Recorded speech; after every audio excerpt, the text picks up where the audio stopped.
देशाच्या अनेक भागात अवकाळी पावसानं थैमान घातलं असून आजही पावसाची शक्यता कायम आहे। पुढील 24 तासात महाराष्ट्रासह देशात अनेक भागात अवकाळी पावसाची शक्यता आहे। काश्मीर खोऱ्यासह पर्वतीय भागात जोरदार पावसाची हजेरी बघायला मिळते आहे। परिणामी उत्तर भारतात तापमानात घट झाली आहे। महाराष्ट्रातही अनेक भागात अवकाळी पावसानं झोडपलाय।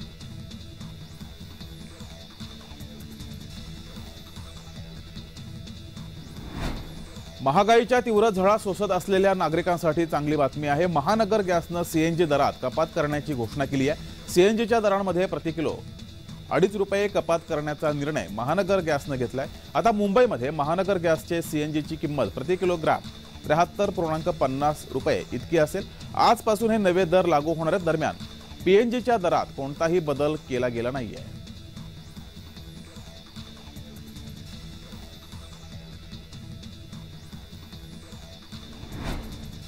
वांद्रे कुर्ला संकुलातील कर्मचाऱ्यांच्या सेवेसाठी तसेच मुंबई नगरीत आंतरराष्ट्रीय सेवा सुविधांची उभारणी करण्याच्या दृष्टीने वांद्रे रेल्वे स्थानक ते कुर्ला रेल्वे स्थानकादरम्यान पॉड टॅक्सी सेवा सुरू होणार आहे। या प्रकारच्या अत्याधुनिक सेवेला आणि त्यासाठीच्या 1016.38 कोटी रुपये खर्चाला मुख्यमंत्री एकनाथ शिंदे यांनी मंगळवारी मुंबई महानगर प्रदेश विकास प्राधिकरणाच्या अर्थसंकल्पीय 156व्या बैठकीत मंजुरी दिली आहे।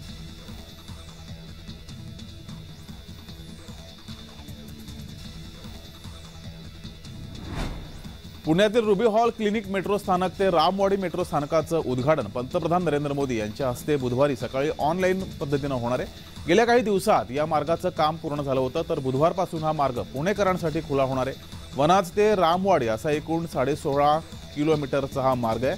फक्त 30 रुपयात आणि विशेष म्हणजे 30 मिनिटात पुणेकरांना हा मार्ग पूर्ण करता येणार आहे।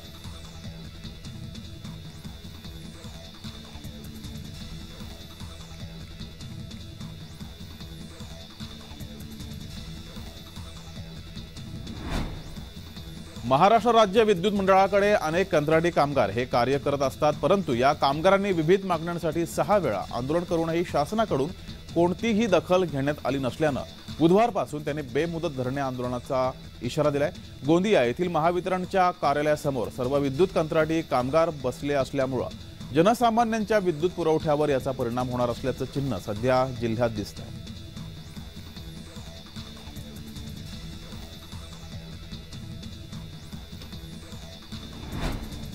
शेतकऱ्यांनी पुन्हा एकदा चलो दिल्लीची हाक दिली आहे। शेतकरी संघटनांच्या दिल्ली चलोच्या घोषणेनंतर पंजाबमधील सर्व शेतकऱ्यांनी दिल्लीकडे मोर्चा वळवलाय। आज 6 मार्चला मोठ्या संख्येने शेतकरी दिल्लीच्या सीमेवर पोहोचण्याची शक्यता आहे। शेतकरी मोर्चामुळे दिल्लीत कलम 144 लागू करण्यात आला आहे। दिल्ली आणि सीमेवर मोठा पोलीस बंदोबस्त तैनात केला गेला असून प्रशासन अलर्ट मोडवर आहे। रेल्वे स्थानक आणि बस स्थानकांवर मोठा पोलीस बंदोबस्त तैनात आहे। सुरक्षा आणि सुव्यवस्था राखण्यासाठी विविध उपाययोजना केल्या जात आहेत।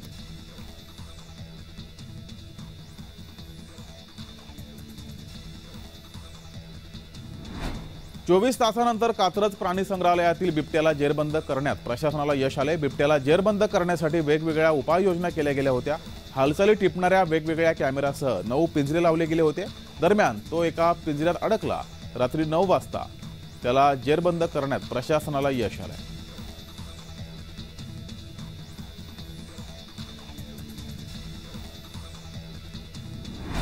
नगर जिल्ह्यातील जामखेड तालुक्यातील एका खासगी वैद्यकीय महाविद्यालयाच्या विरोधात विद्यार्थ्यांनी तहसील कार्यालयावर मोर्चा काढला।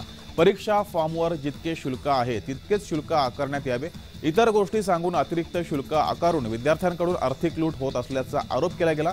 जोपर्यंत संबंधित महाविद्यालयाच्या चालकावर कारवाई होत नाही तोपर्यंत आंदोलन सुरू राहणार असल्याचा विद्यार्थ्यांनी इशारा दिला।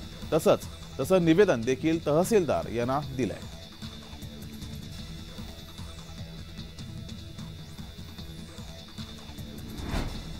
समृद्धी महामार्गाच्या 3ऱ्या आणि पुढील टप्प्याचं सोमवारी उद्घाटन झाल्यानं आता मुंबईहून शिर्डीला पोहोचण्यासाठी 1.5 तासांचा वेळ वाचणार आहे। इगतपुरी ते भरबीर खुर्द या समृद्धी महामार्गाच्या सध्याच्या टप्प्यापर्यंतच्या 20 किमीच्या अत्यंत खराब रस्त्यापासून वाहन चालकांची सुटका होत असल्यानं चालकांना हा दिलासा मिळालाय।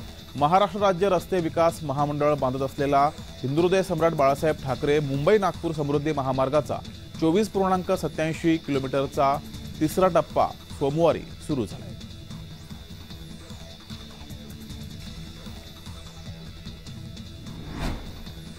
जालना मुंबई जनशताब्दी रेल्वे हिंगोलीहून सोडण्याची हिंगोलीवासियांची अनेक दिवसांपासूनची मागणी अखेर पूर्ण झाली आहे। येत्या 7 मार्चपासून जनशताब्दी एक्सप्रेस हिंगोली ते मुंबई अशी धावणार आहे। या रेल्वेला मान्यवरांच्या उपस्थितीमध्ये हिरवा कंदील दाखवण्यात येईल अशी माहिती नांदेड रेल्वे विभागाकडून दिली गेली आहे।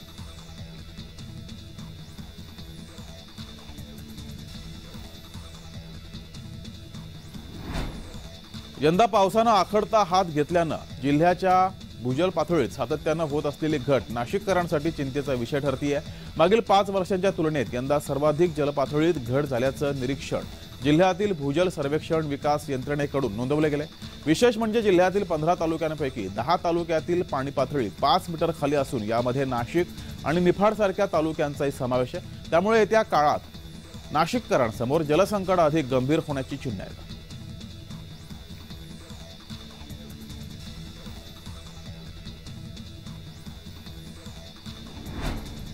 राज्यात 17,000 पोलीस शिपायांची भरती करण्याची घोषणा केली गेली आहे। या भरतीसाठी आजपासून अर्ज प्रक्रिया सुरू झाली आहे। इच्छुक उमेदवार ऑनलाईन पद्धतीने अर्ज करू शकतात। या भरती अंतर्गत पोलीस शिपाई, पोलीस शिपाई चालक आणि कारागृह कॉन्स्टेबल यांची पदे भरली जाणार आहेत। या भरती प्रक्रियेमध्ये प्रथम उमेदवाराची शारीरिक चाचणी घेण्यात येणार आहे।